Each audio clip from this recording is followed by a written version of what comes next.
magandang kinabukasan. Halina't sama-sama nating abutin ang pangarap at sama-samang aangat. Edukasyon para sa lahat. Isang masayang araw, mga masisigasig na mga mag-aaral sa ikatlong baitang.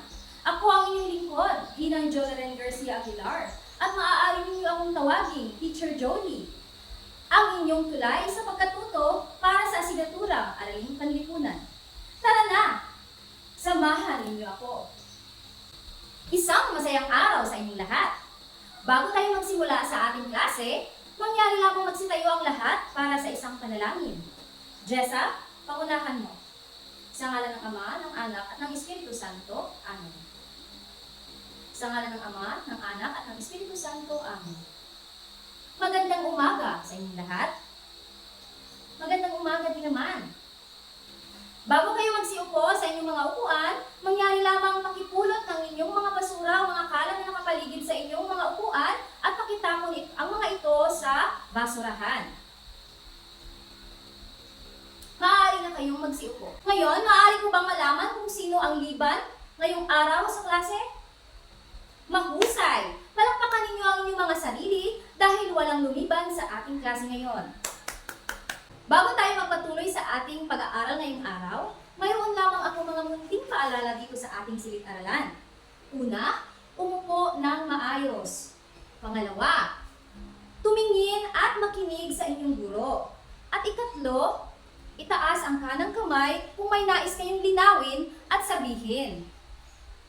Malinaw po ba yon? Mahusay! Ngayon, bago tayo formal na magsimula ng ating bagong aralin, maaari lamang magsitayo ang lahat at ating awitin ang kantang Anyong Lupa sa himig ng Leron-Leron Sinta na may kasamang palakpak. Sabayan ninyo ako.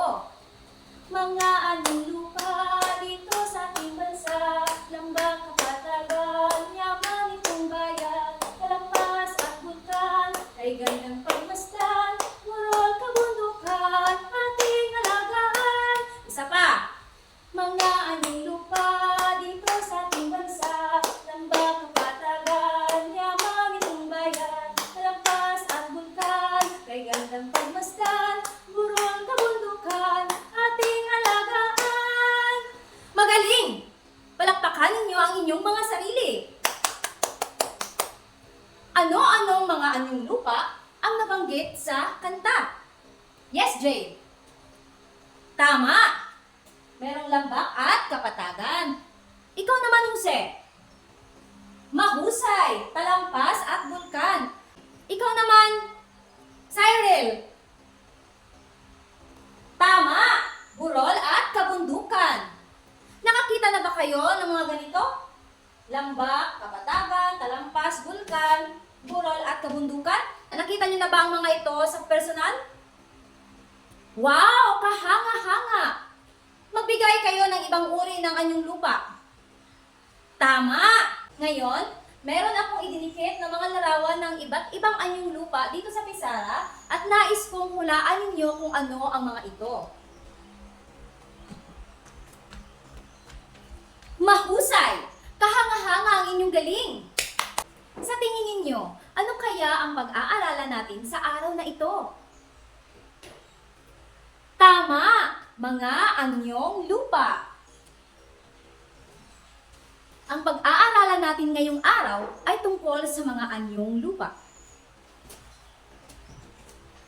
Anyong lupa. Ito ay kung saan dito tayo pwedeng magtayo ng mga gusali o mga bahay na pwede nating tirahan. Dito tayo naninirahan sa anyong lupa. Dito din tayo nagtatanim ng mga gulay at prutas na ating kinakain. Ibig sabihin, yung mga bukid na ating pinupuntahan, tinatamnan ng mga gulay at prutas, yun ay tinatawag ng mga anyong lupa. Narito ang iba't ibang uri ng anyong lupa. Una ay ang burol. Ito ay anyong lupa na mas maliit at mababa sa bundok. Halimbawa nito ay ang tinatawag natin o sikat sa atin na Chocolate Hills. Tama! Pangalawa ay ang lambak. Ito naman ay patag na lupa sa pagitan ng mga bundok. Nakikita nyo naman sa larawan na merong patag sa gitna ng dalawang bundok. Yan ay tinatawag na lambak. Pangatlo naman ay ang kapatagan. Ito ay malawak na patag na lupa. Kadalasan natin makikita sa ating mga palayan. Tama. Ito naman ay ang talampas. Ito ay patak na lupa sa itaas ng bundok. Madalas itong nakikita sa lugar doon sa may Cordillera. Panglima naman ay ang bulkan. Ito ay isang anyong lupa na pumuputok. At ito ay may bunganga na tinatawag na crater. So, kilala nyo naman ang bulkang Mayon, di ba? Kapag sumasabog yun, naglalabas yun ng mga lava. At ang panghuli ay ang bundok. Ito ay matambok at mataas na anyong lupa. Marami tayong ganito sa Pilipinas. Kilala naman ang Mount Apo. Mga bata, ano-ano na nga ang mga uri ng anyong lupa? Magaling! Ngayon naman po ay magkakaroon tayo ng pangkata na gawain o group activity.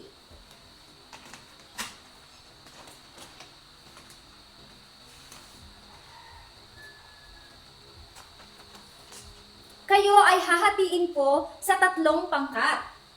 Dito sa bandang ito ay unang pangkat, sa gitna ay ang pangalawa at dito naman ang pangatlong pangkat. Magsimpunta na kayo sa inyong mga pangkat ng dahan-dahan at walang ingay. Ito ang inyong mga gagawin. Unang pangkat, pumili ng isang anyong lupa at idibuho ito sa illustration board at ipakita ito sa harap ng klase. At sa pangalawang pangkat naman, ayusin ninyo ang mga ginulong salita na nasa larawan. Meron tayong 4 na mga larawan.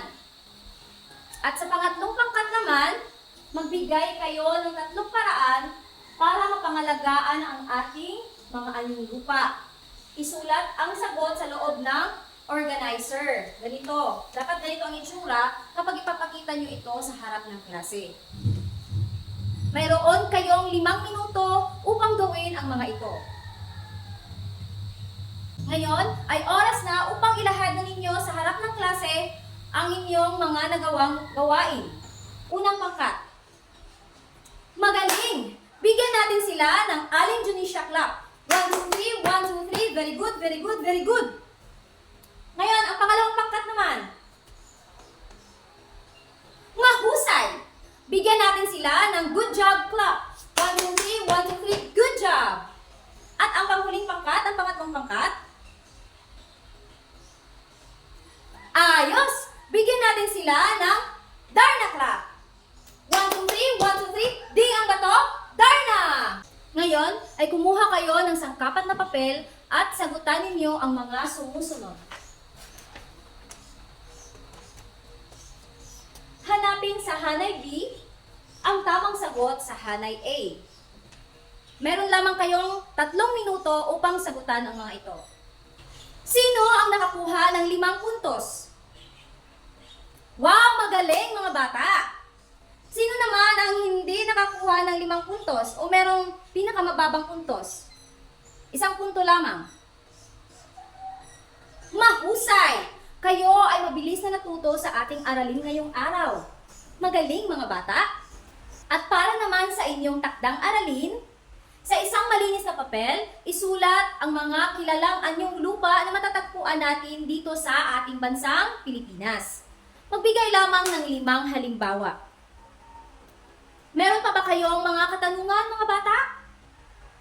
Kung wala na, ay magsitayo ng lahat para sa isang panalangin. Jessica, pangunahan mo. Sa ngalan ng Ama, ng Anak, ng Espiritu Santo. Amen.